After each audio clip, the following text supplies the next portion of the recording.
and really be invigorated by this environment.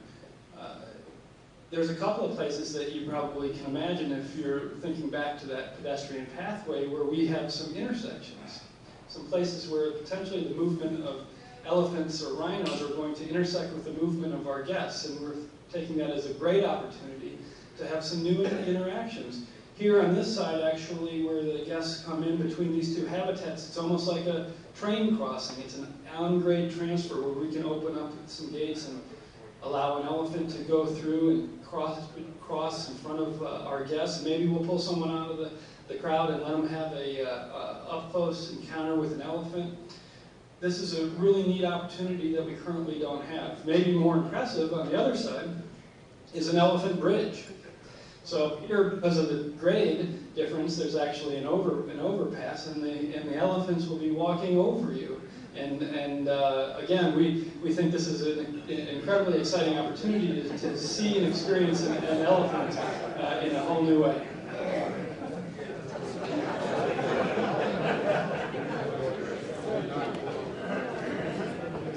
So, length of all habitat connections. There's over 2 miles of connecting pathway, either in the buildings or through the exhibits that allow us to essentially move these animals around.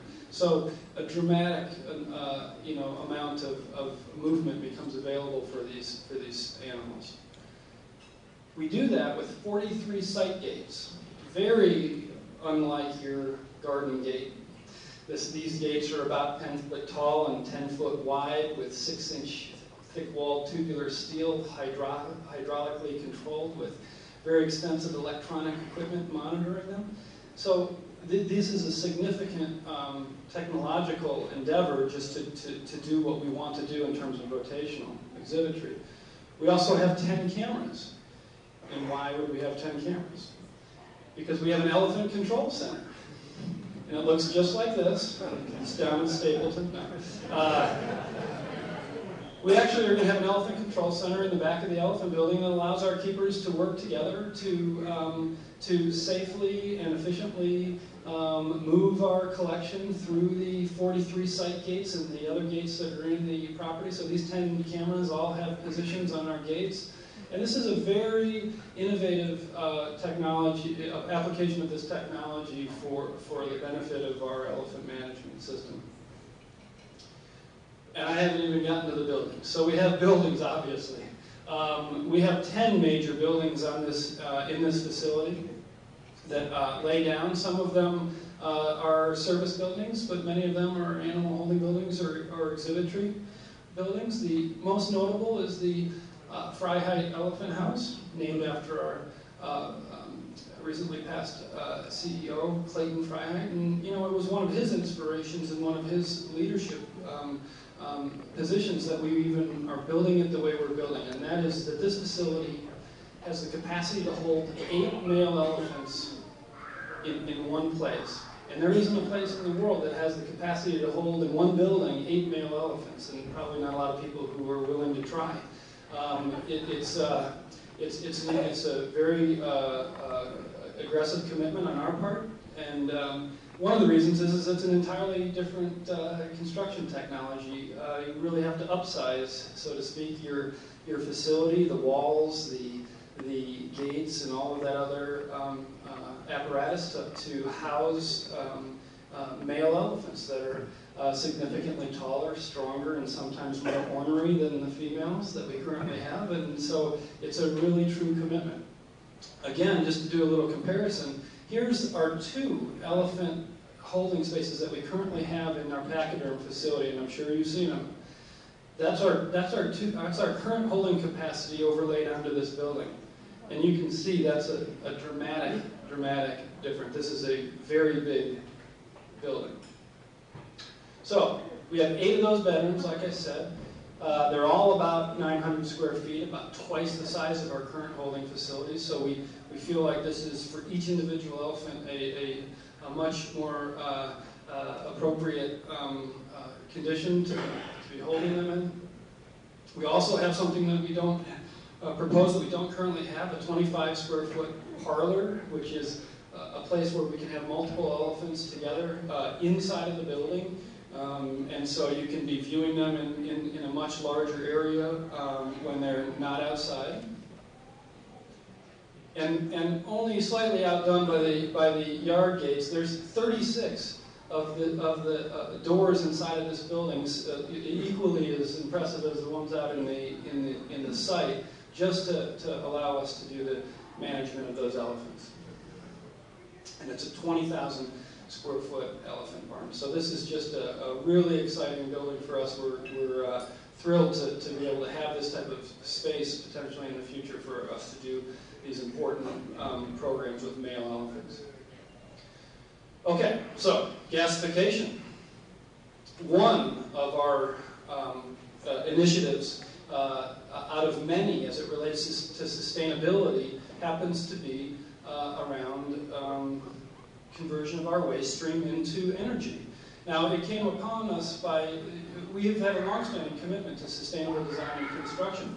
But we went to NREL, the National Renewable Energy Lab, at one point about 3 or 4 years ago, and we sat down, we got all our paper out, and we said, you know, we've got a lot of elephant waste, and we would like to convert it into energy. What do you think? And they said, you don't have enough. I said, have you seen our elephants? But they said, have you heard of gasification? Which we had not, but we were willing to listen. And they proposed, they just kind of opened the door, a crack, and said, you know, here's a technology that may be applicable to what you're doing. You know, but they had not seen it done in the way we wanted to do it, but they opened the door for us, and we really took the opportunity to go in. So simply speaking, gasification is taking waste, creating that waste into fuel, taking that fuel and turning it into energy. Gasification is essentially a high-temperature controlled oxygen conversion of fuel into gas. And that gas can be run in a generator to make electrical energy or heat. And in our case, we're going to do both. And we feel very strongly that we will pioneer the process for facility waste gasification. I put that up there as a reminder to myself of where we are trying to head. And we truly are, not just in the elephant management side of things, but also in the design of this facility as it relates to sustainability, pioneers at many levels. Now, I could probably go and buy one of these machines tomorrow, and that would be fantastic. I'd bring it out here, I'd bolt it to the floor, and then I'd scratch my head because I've got a whole bunch of things that I want to put in there, and I don't know how to do that. So as you can imagine, with 1.9 million people and 4,000 plus animals, we have a very, very diverse waste stream. And it's just that problem that has essentially created a barrier for facilities thinking about converting their waste stream into energy using gasification. Now, what we did essentially is took this as an opportunity and said, you know what, if we'll just try to solve a problem, and if we can get to the next problem, and we'll go to the next problem, and when we hit the wall, we'll stop, but otherwise we're going to keep moving. So the first problem, of course, was waste.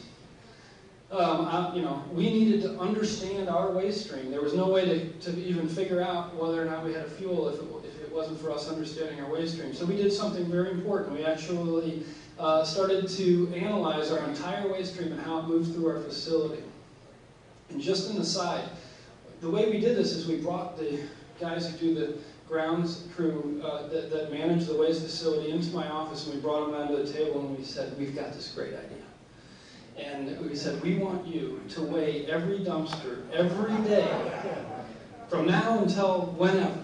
And of course, I'm thinking they're going to go, oh, forget it, we're not doing it. But you know what? We have an impressive organization in terms of commitment to conservation, because everyone has a vested interest in this. And those guys said, absolutely, we'll do it. When do you want us to start?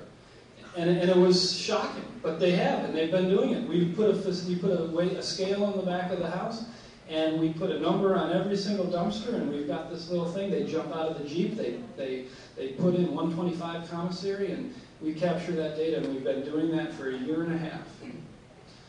Now, in all sorts of weather, I might add too. So it's really impressive. Now, what we did with all that